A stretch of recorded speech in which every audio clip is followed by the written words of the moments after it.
Amanda, Harry, Audrey, and Russ. This is My 9 News. I'm very worried about the health of my children. Communities outraged. Your kids ain't out there playing underneath this damn thing. Over a project they say could pose serious health risks. When you go door to door, you realize how many cases of cancer there really is. Tonight, Unit 9 investigates what you need to know.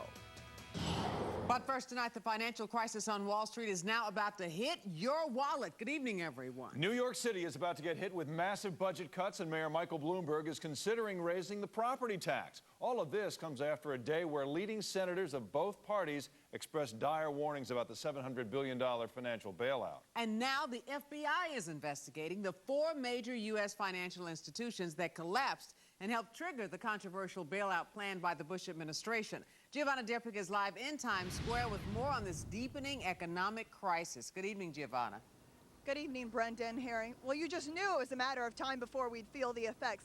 And now Mayor Bloomberg has put out the edict. The city budget must come down by $500 million for this year and by $1 billion with a B for fiscal year 2010. So basically, this means that all city agencies must find places to cut, and that includes the police and fire department.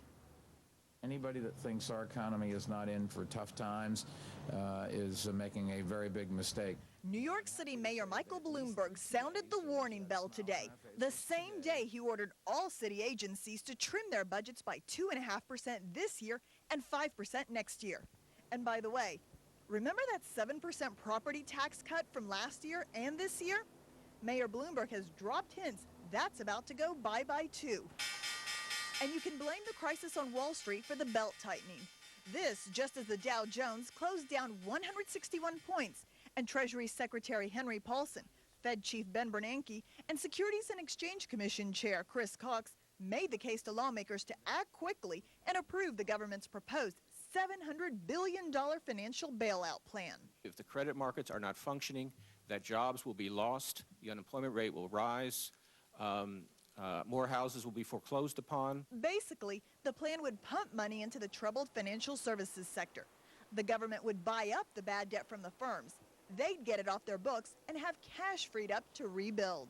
But some lawmakers, including Connecticut Senator Chris Dodd, will not be rushed. I understand speed is important, but I'm far more interested in whether or not we get this right. Some everyday taxpayers and even lawmakers say the bailout won't be right unless struggling homeowners, and not just former corporate giants, get a helping hand. They should pass it, but just make some adjustments for other people who are really struggling. I don't think that those homeowner-friendly provisions are going to be part of the ultimate package that's passed here. Let them sink. Let the market take care of itself. It always has. I am convinced that this bold approach will cost American families far less than the alternative. Others question whether the government can really afford to carry another big load.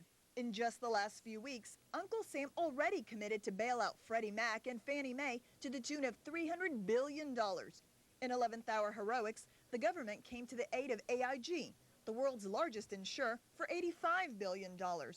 And now, the federal government is saying it must commit $700 billion to bail out the companies once considered too big to fail. For the U.S., it means an even bigger budget deficit. And for the taxpayer, it means you'll feel the pinch. It's going to have an impact on whether or not we're actually talking about raising taxes down the road. And just in case you had any doubt that those failing companies would get away scot-free, well, think again. Turns out that the FBI is now investigating AIG, Lehman Brothers, Fannie Mae, and Freddie Mac to see if there's any evidence of fraud. By the way, we want to go back to the portion regarding spending cuts in New York City. All city agencies have until October 8th to submit their proposed cuts. Back to you, Harry. All right, Giovanna, thank you very much. Today, President Bush addressed the United Nations, where he assured world leaders that plans were in place to strengthen our struggling economy. He also urged leaders to take a stand against terrorism. We have an obligation to prevent our territory from being used as a sanctuary for terrorism and proliferation and human trafficking and organized crime. We have an obligation to respect the rights and respond to the needs of our people. When President Bush denounced Tehran as a sponsor of terrorism, Iran's President Mahmoud Ahmadinejad gave the thumbs down. Iran's president also had his moment at the podium today where he added to his storm of controversial comments. But before he even spoke, protesters had something to say about him being there. Mike Gilliam reports. The appearances by world leaders in front of the UN General Assembly have sparked numerous protests and demonstrations, peaking today with those opposing Iranian President Mahmoud Ahmadinejad.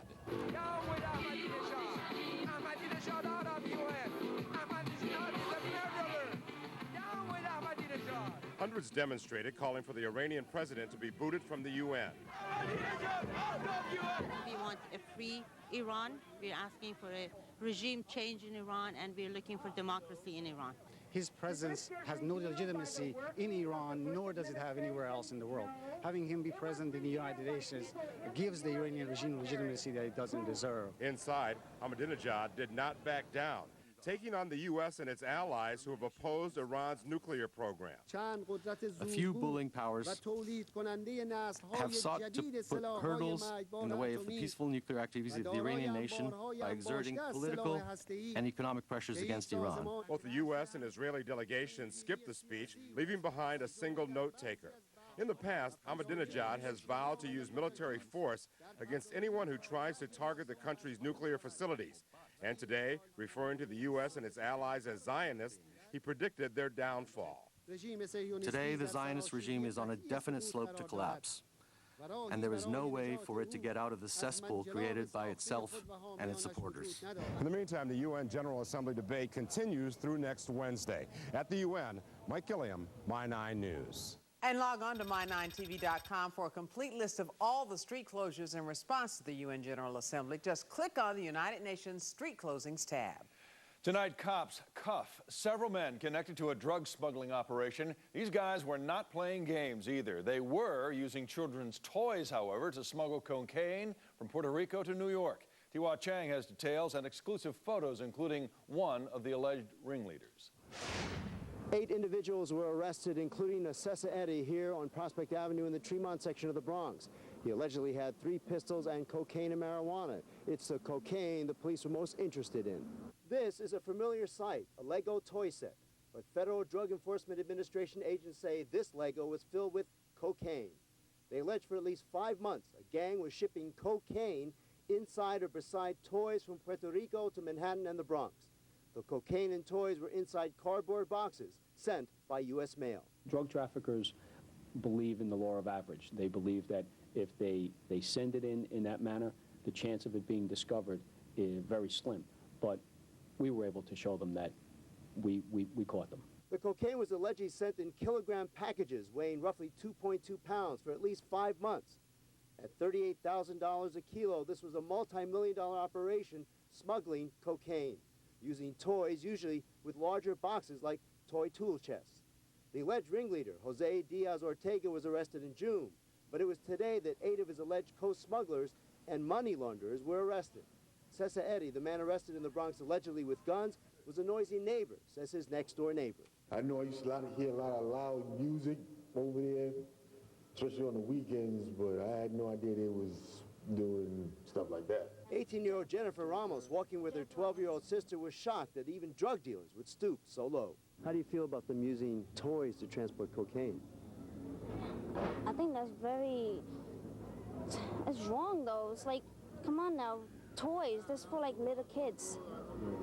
You know, and I don't know, I find that very disrespectful. Drug dealers in the past have smuggled cocaine in tombstones and heroin in artificial legs. Federal agents believe drug dealers did not use toys to transport cocaine before because they were a little concerned about putting cocaine where children might be.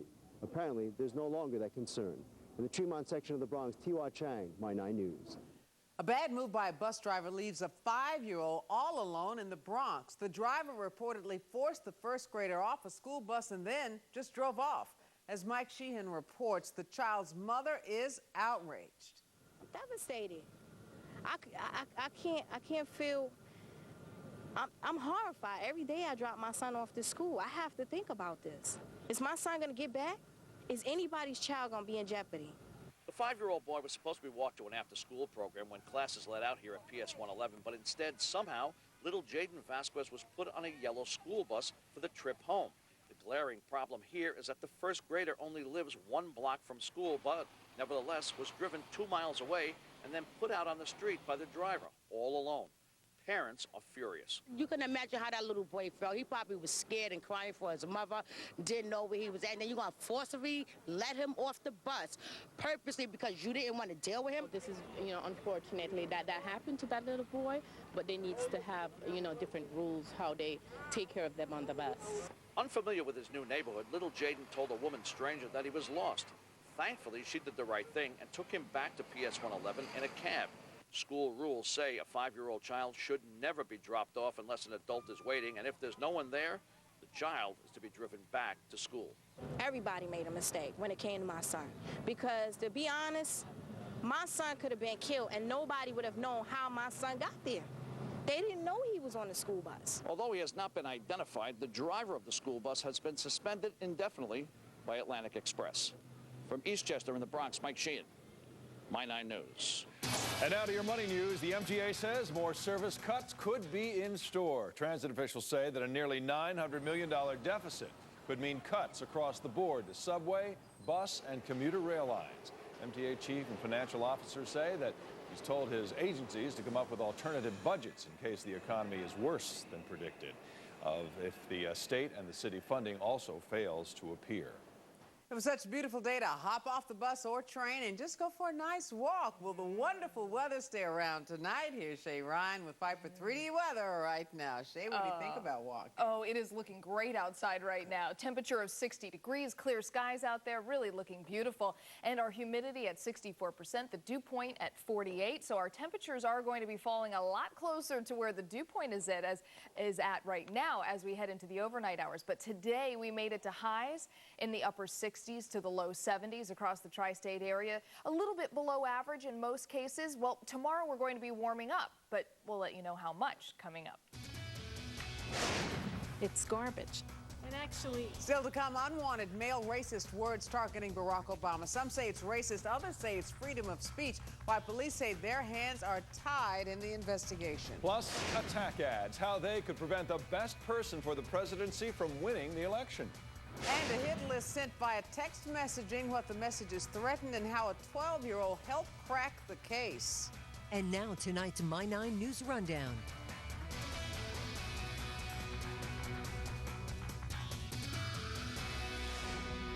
Brought to you by the most trusted name in mattresses, Sleepy's, the mattress professionals.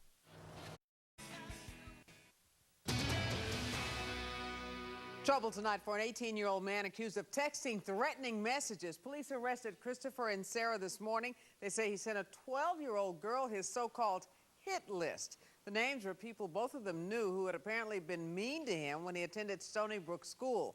The 12-year-old turned the text messages over to police. The suspect is charged with endangering the welfare of a child. Amtrak conducts a massive security sweep on all of its trains in the Northeast Corridor and the Mid-Atlantic stations. New York's Penn Station was among the 150 stations affected by the unannounced inspections. These sweeps included checking passengers and carry-on bags. Bomb-sniffing dogs were also brought in. Amtrak says the sweeps are part of its counterterrorism measure and not in response to any specific threats. Turning now to election 2008, John McCain and Barack Obama clearly agree on one thing: the economy is the topic of the times. But for now, their messages are being overshadowed by scandal. McCain was on the campaign trail in Ohio today talking about the proposed bank bailout. But tonight the conversation is about his campaign manager, Rick Davis. The New York Times is reporting that failed mortgage company Freddie Mac was giving $15,000 a month to a firm owned by Davis. McCain previously said Davis had no involvement with Freddie. And back here at home, the cameras almost missed Sarah Palin's first ever meeting with a foreign leader, Afghan President Hamid Karzai. CNN had threatened to somehow pull its photographer out of the meeting today when Palin's camp banned reporters, but in the end, the camera stayed when a producer was allowed in the room. Later, Karzai said he found Palin to be capable and praised her for asking the right questions. Well, oops, the Democrats did it again. Today, Barack Obama and Joe Biden stepped out of sync for the second day in a row.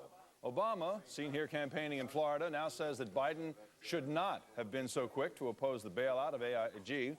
Biden's comments proved to be a problem because they were identical to McCain's. Obama said that McCain was out of touch on the matter.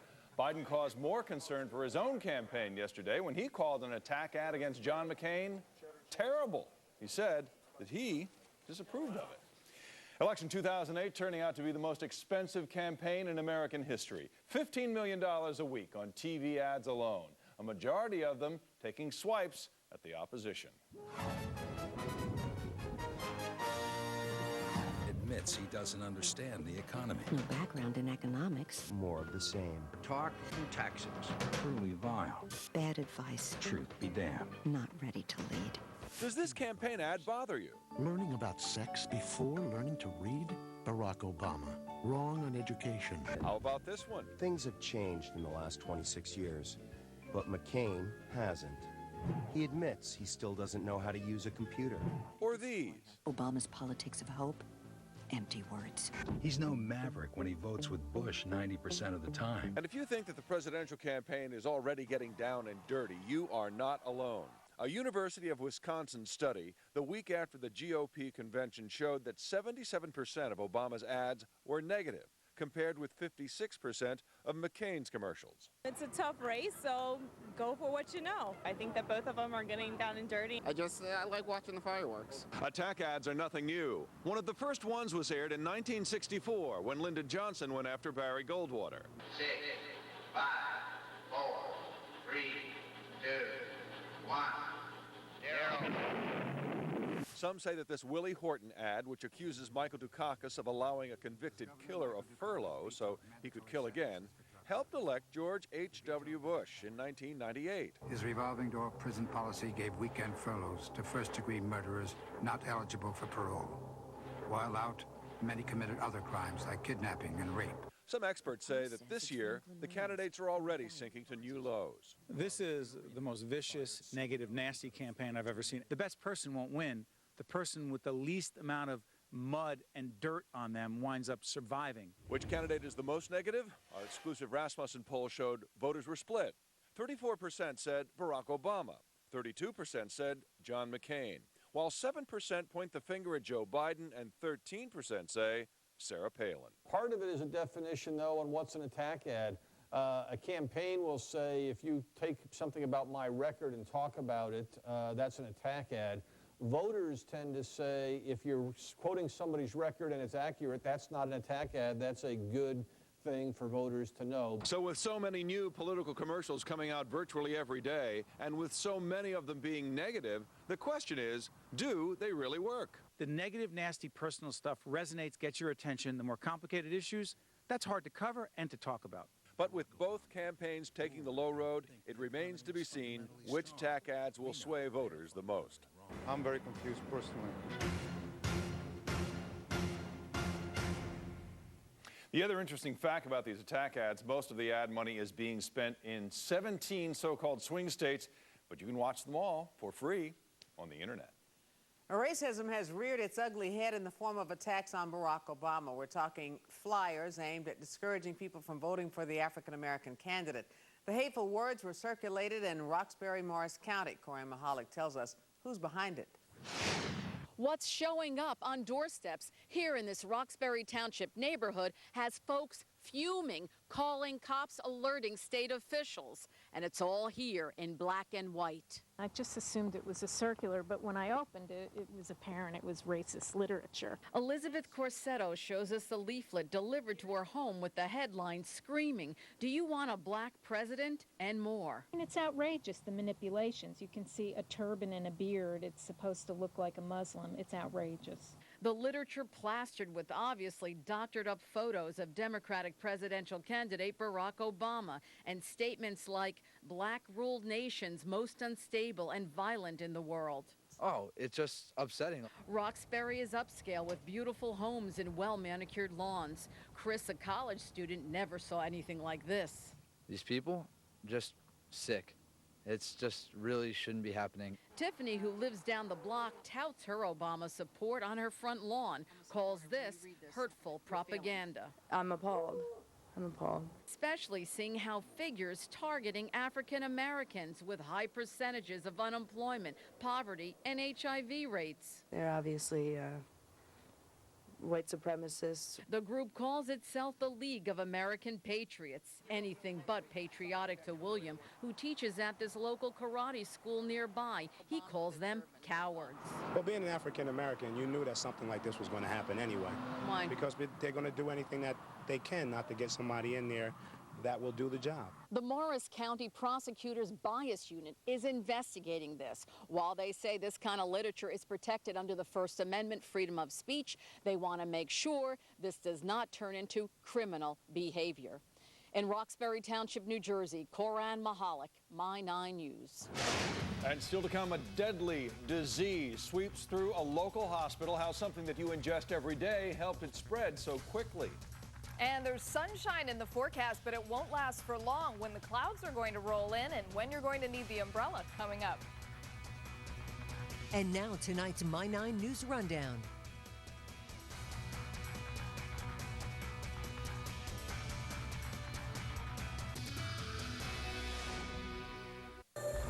You loved her at night, now you'll love her in the morning. Thank you so much for joining us this morning. Rosanna Scano joins Greg Kelly on Good Day New York. Stealing bases may be encouraged in baseball, but stealing pieces of the stadium, well, that's a whole different ball game. 18 people arrested at Yankee Stadium on Sunday. They're accused of trying to run off with various pieces of the place. The suspects were all charged with possessing stolen property. The Yanks say that they're going to be hiring a security firm to catch these would-be looters. Water service has been shut down in several patient care areas at a Middlesex County hospital after a Legionnaire's outbreak. The health department has confirmed 6 cases of Legionnaire's disease at Peters University Hospital in New Brunswick. One of the patients has died. The hospital released a statement today saying it is in the process of disinfecting the hospital's water to kill the bacteria. Well, changing gears now to weather. Looks like we're in store for another beautiful day tomorrow. Oh, I like that, too. Here's Shay Ryan with your Viper 3D wake-up weather. We're going to see some changes in the weather, but it's not going to happen very early in the day. Tomorrow, as you're waking up, take a look on Viper 3D. Clear skies right now, although we do have a little bit of very thin cloud cover through Connecticut and through the Hudson Valley, mainly north of I-80, that is. But the rest of the area, very clear as you head down along the Jersey Shore as well. Tomorrow morning when you wake up, plenty of sunshine, 51 degrees, similar temperatures through the suburbs. Of course, the coolest are going to be right along the shore and also along the Long Island beaches and into the north and west. But we are going to see those temperatures into the mid-60s by early in the morning. Just how much will warm up through the afternoon coming up. I'm very worried about the health of my children. Residents say something sinister in the skies above their homes, and tonight, the new project that could be a serious health risk. Unit 9 investigates. Plus, he's trading in his robe for a soldier's uniform, while 10 years after his last deployment, this lawyer is headed for active duty. And now tonight's My 9 News Rundown.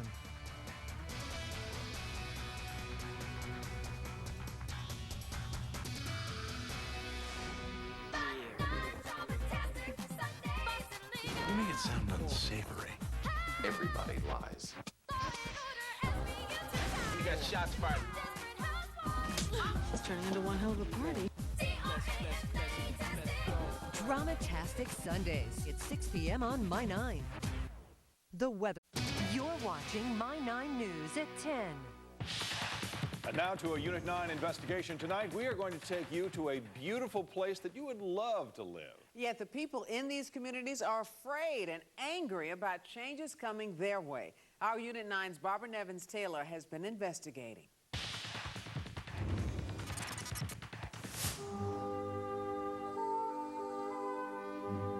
It's picture postcard pretty in the western part of New Jersey. Peaceful lakes, perfect homes, and beautiful views. Yet this paradise is troubled. I'm very worried about the health of my children. From the Delaware Water Gap to Roseland at the tip of Essex County, we heard the same thing. I'm worried about the children getting ill. Entire communities are worrying about PSE&G's Susquehanna-Roseland project. It will dramatically increase the amount of electricity surging through power lines. Now, at community meetings, people are angry. Your kids ain't out there playing underneath this damn thing as you hear it go, Existing lines have carried electricity bound for Essex and Bergen counties through these communities since 1927. People haven't objected until now. We just moved here. We just bought the house a year ago and just never imagined that this type of change could happen. Change will more than double the size of the transmission towers, and there will be nearly 3 times the amount of electricity. It will jump from 230,000 volts to 730,000 volts. It'll be 193 feet high. It'll bring the power lines up, but it'll also increase the capacity almost threefold. Byram City Councilman Scott Olson walked the lines with us in Sussex County. It's very close to these homes. You've got people who are living 75, 80 feet away. They've got children, they've got a playground. You know, it's a definite health concern for me. The health concern is whether an increase in the electromagnetic field, or EMF, poses a danger. Well, what is the minimum that's allowed? Scott Klinger and his wife have 2 children. They built their house in Frieden 9 years ago. We're all afraid. We're very afraid of how this whole thing shakes out. And you're afraid because of the value of your house? Sure, the value of my house. But for families, there's a bigger issue. I'm more concerned with the safety of my children and the children of the county. Because? Because of EMFs and the unknowns. Unknowns include possible cancer risks. In Morris County, Ethel Pearson, broken foot and all, has been going door to door to alert her neighbors in East Hanover. I didn't realize myself how serious it was. She lives behind the current towers, and she thinks that EMFs may have caused her 2 grown daughters to develop cancer. When you go door to door, you realize how many cases of cancer there really is. On 1 block here in East Hanover, out of 7 homes, cancer struck 6 families. There have been brain tumors in 3 families. Richard Lowing had a brain tumor and cancer. Nobody told me it was dangerous.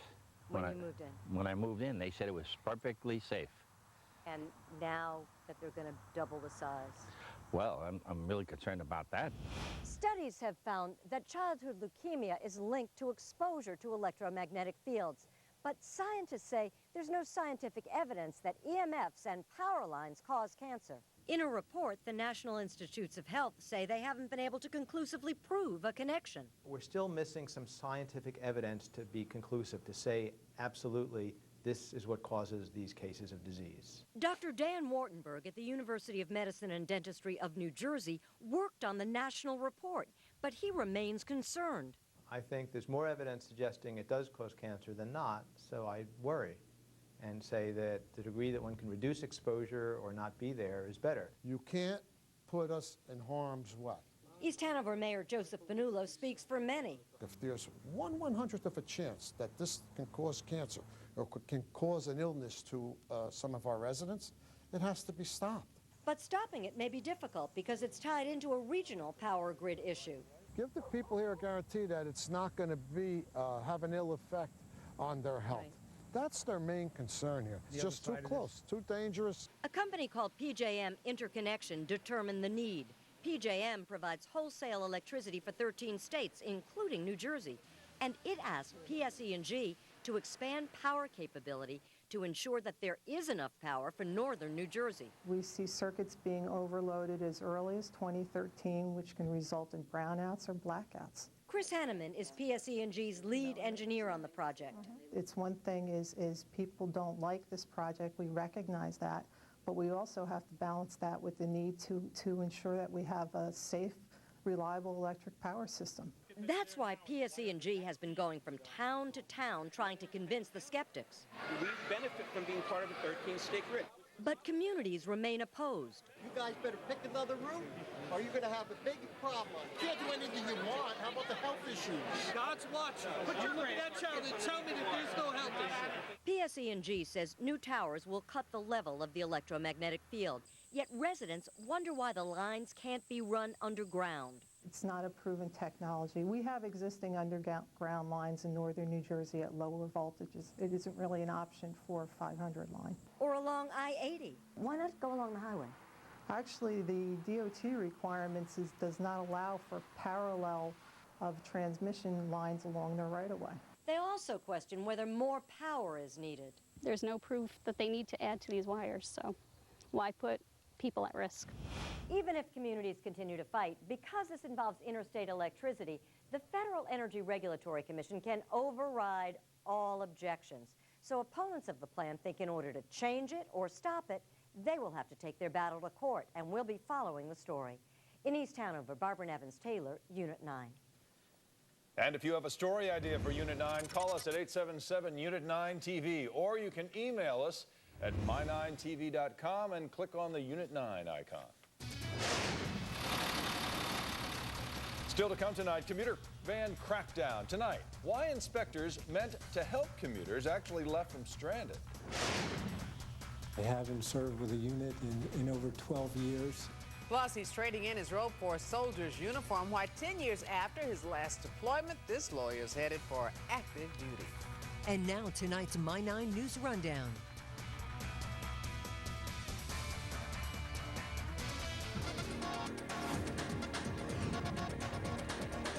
It's time now for tonight's Energy Team Report, with a way to save money on laundry while also helping the environment. When you consider the cost of laundry detergent and hot water, the average home spends about $200 a year on laundry. Now, a system utilized by businesses is becoming available to regular homeowners. It's called Laundry Pure, and it's an environmentally friendly option for cleaning clothes. The peroxide and the silver nitrates create a gas which helps bubble and lift up dirt and bacteria off the clothes. These elements mix with cold water, and the result is clean clothing. No soap, no wasted energy heating the water. The energy crisis right now, it's nice not having to be running your hot water heater to do your laundry. With the Active Pure technology, your sheets, your towels, everything is clean and organic, and there's no detergent or dyes in them. The Laundry Pure system is good for up to 2,000 loads before it needs to be refilled. It retails for $600 and can be installed in less than a day. For more news and tips from the My 9 Energy Team, go to our website at my9tv.com and click on the Energy Team link. It's the 08 sales event. Court is adjourned for one New Jersey judge. That's because he's going from the bench to the trenches. Turns out that this 40-something-year-old dad is still eligible for reactivation. Tina Ezedine explains. He'll take off his robe and put on a soldier's uniform, but it presents a problem. It's been 10 years since I served, so quite honestly, I don't even have a uniform right now. More than a decade since Christopher Brown was an enlisted soldier in Iraq, then a reservist. And they put my name on a list in what's known as the inactive reserve. He was 27 years old, never formally discharged. In other words, eligible for reactivation. And now they found my name, yes. How do you feel about this, Mr. Brown?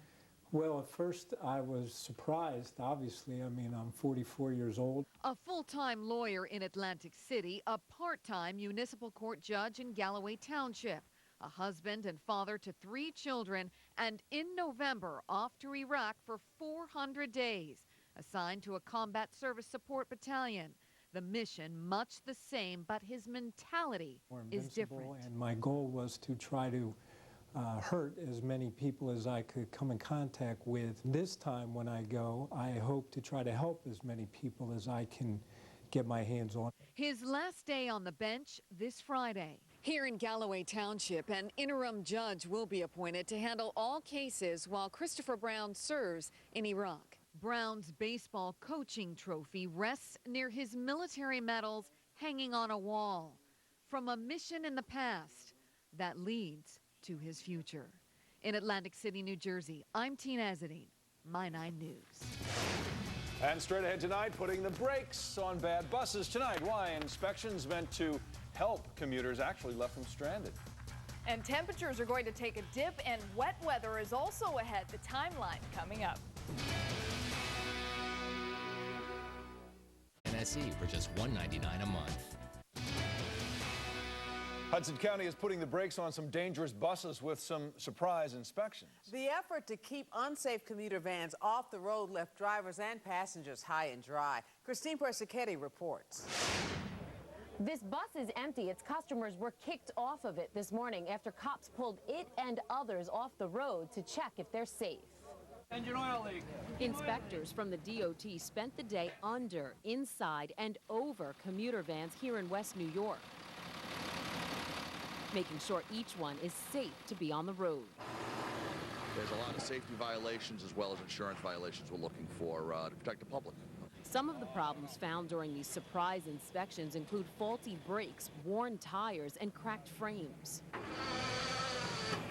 15 of the 27 buses checked were towed away after being deemed unsafe. As for the other buses, all with some minor violations, their drivers were slapped with tickets. And whether they were ticketed or towed, all of the drivers were made to wait around for hours, losing a day's pay. This is unfair because the way that they are doing is not right for us. I don't know what they're doing to us. They want us to go out of business. Ibrahim Hassanian tells us his customers were forced off his bus during this morning's commute and had to find another way to work. So he says these surprise inspections may cause him to lose business in the long run. The people get upset. The people go to work. They're being late. So in the end, passengers were late for work and drivers were out of work for the day. But investigators say these buses will be a whole lot safer tomorrow. In West New York, Christine Persichetti, My 9 News. Special thanks going out tonight to a Newark taxi driver. This is Felipe Quint. He rehearsed tonight at Carnegie Hall's Weil Hall, hours before his performance. Newark taxi driver Mohammed Khalil, who is now retired, found his $4 million Stradivarius violin in his cab last April. Well, tonight, Quint is going to dedicate his encore performance to Khalil. Beautiful music, beautiful weather. Oh, what a day, right, Shay? Yes, and it's still looking fantastic out there. In fact, if you look on Viper 3D right now, what you're going to see is not a whole lot throughout the tri-state area. We're very clear. We do have some thin clouds to the north, but not a lot of thick cloud cover is easy to find until you go out into the Atlantic. You can see quite a bit of it. Now, you'd think this is going to be moving off to the east, but unfortunately, this is going to start backing up and moving into our area over the next 24 to about 36 hours. But you can see that the rain is still well to the south. So it's going to take a little time before we begin to see that moisture build in, but we are going to see the cloud cover first and also some winds starting to build in our area as well. So let's take a look. Today we made it to a high temperature of 70 degrees, just a little bit below the average for this time of year. And last night with the very clear skies, 54 degrees as the low temperature, 4 degrees below the average. Right now outside it's 60 in the city to the north and west, 10 degrees cooler here in Sussex, Newburgh coming in at 55. Along the Long Island beaches, temperatures are anywhere in the mid-50s, same with Belmar. Now, as we take a look at our future cast, what you can see is that we have this area of high pressure keeping us very clear here tonight. We already saw that on Viper 3D. But what we're going to start to see developing is this system to our south. This is our next weather maker where the rain is going to start building in, and you can see how that starts to move a little further north by tomorrow evening. But tomorrow we are going to remain under the influence of high pressure, keeping us clear with plenty of sunshine. But we've got two forces working together here for Wednesday and Thursday, where this high pressure system is pulling in that easterly flow of air, and then this low, as that gets a little bit closer, it really intensifies this pressure gradient. And as a result of that, not only do we get that onshore flow where we start to see the water building up and giving us a chance for some coastal flooding, we will also see those winds picking up. So here's our timeline for this next system. By Thursday morning, we'll start to see those winds becoming gusty. Tomorrow on the breezy side, but by Thursday morning, they will be gusty. Thursday during the day and into the afternoon, there will be a chance for some minor coastal flooding. And then by Thursday night, we'll begin to see that rain moving in. So for tonight, still on the clear side, 51 degrees as the low. We'll even be in the low 40s in some of the suburbs and along the beaches. 71 degrees as the high temperature tomorrow with plenty of sunshine. And over the next 5 days, well, tomorrow's the last day of a lot of sunshine. Early in the day on Thursday, we may get a few breaks in the clouds, but plenty of cloud cover that day. Temperatures come down as a result. Friday looks like a pure washout, and then Saturday, late in the day, I think we'll start to clear up, if not into Sunday. You can always check our Viper 3D radar and the forecast 24 hours a day on our website, my9tv.com. Just click on the My Weather link. Thanks a lot, Shay.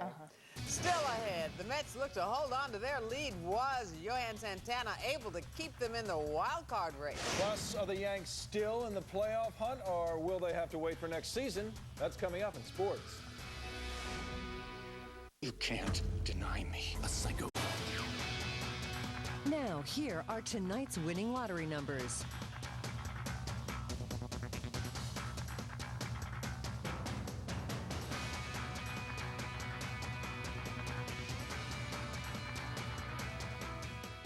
The star power of Eli Manning has been immortalized in Manhattan. And it's a history-making moment. Pee Wee players surrounded the Giants quarterback today as he stood beside a wax replica of himself. The statue is the latest to join Madame Tussauds Wax Museum. Manning is the first Giants player immortalized by Tussauds. You know, I think Russ would look great there, I do, too. We could put a wick in the middle of his head and make a candle out of it. Hey, as long as they don't embalm me, I don't care what they do. You're a happy guy. That's the bottom line, folks. Anyway, if the Mets ever needed their ace to deal a winning hand, it was tonight out at Shea against the Cubs, 2.5 games behind the Phillies in the division race. Only a game in front of the Brewers in the wild card race. 6 games left and a losing streak at 3. This is why the Mets went out and got Johan Santana to come up big in a big moment. But here, bottom 2 out. Reed Johnson's going to stroke a single off Santana, sending Ronnie Cedeno home from second with a 2-0 Cubs lead. However, bottom 5, 2 out.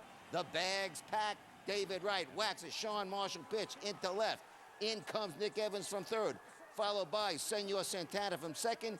Game tied, deuce apiece, then bottom 6. Following a leadoff double from Carlos Delgado, Ramon Castro hits a slow roller pitch at Chad Gaudin, rushes his throw, ball goes astray, allowing Delgado to come home with a 3-2 Mets lead, and still bottom 6. 1 out, bags packed. Jose Reyes is going to rip a Kevin Hart pitch down a line in right for a bases-clearing triple. Jose's 19th, giving him 200 hits on a season. Mets take a 4-run lead at 6-2. As for Senor Santana, the ace delivered a career-high 125 pitches over 8 innings, allowing 2 runs on 7 hits while striking out 10. Final, Mets 6, Cubs 2. Johan Santana improves to 16-7. Here's skipper Jerry Manuel on the importance of tonight's victory. We had to win the game tonight. There's no question about that. We had our best pitcher going, and he's our ace, and we lost 3 straight. We had to have this game tonight, and he stepped up. Meanwhile, down the Turnpike in Philly, top 3, 2 out, score tied, 1 on a pickoff attempt. Cole Hamels throws the ball away, allows Kelly Johnson to score. From second, 2-1 Braves. They would win it 3-2, means the Mets pull within a game and a half of first place, only 1 in the loss column. And also good news in Milwaukee, Pirates are beating the Brewers 5-4 in the 8th inning there.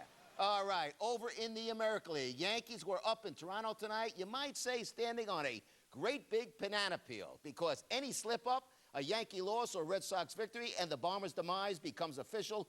Postseason elimination. Rogers Center, we go. Top 4, Jason Giambi unloads on Jesse Litch, saying bye-bye, so long, farewell. Number 32 for Jason, solo bomb, 2-0 Yanks. And that's all they would need, because Mike Messina, bidding for his first ever 20-win season, with strikeout 6, allowing just 4 hits, no runs over 5 innings to pick up his 19th win of the season. He'll get 1 more start. 3-1 Yankees was your final. However, no joy back home in the Bronx tonight, because here, top 9 in Boston, Jonathan Papelbon gets Victor Martinez to pop up, out number 3. Game over, Red Sox 5, Indians 4 the final. Red Sox are in the playoffs, while the Yankees, well, they sleep with the fish, dead. 13 straight seasons of going to the postseason is bye-bye, so long, farewell. So all the celebration of this wonderful closing of the house that Ruth built ends on a big-time sour note. Done. All right. Thanks a lot, Russ. Thank you, Russ. Well, at least a nice sunny day, fall day, at least 1 more for tomorrow. Right, huh? 1 more, and make the most of it, because we're going to see lots of sunshine tomorrow. Temperatures are going to be in the low 70s, right about on target, if not a degree or 2 below average. And then for Thursday, that's when all the changes start. We're going to see the winds really picking up in the morning, and then the rain by late in the day. And we're also going to see lots of cloud cover continuing through the start of the weekend. All right, Shay, thank you. That'll do it for us tonight. I'm Harry Martin. I'm Brenda Blackman. For all of us here, Russ, Shay, and the entire My 9 News team, thanks for joining us. Stay tuned now for Law and Order: Criminal Intent.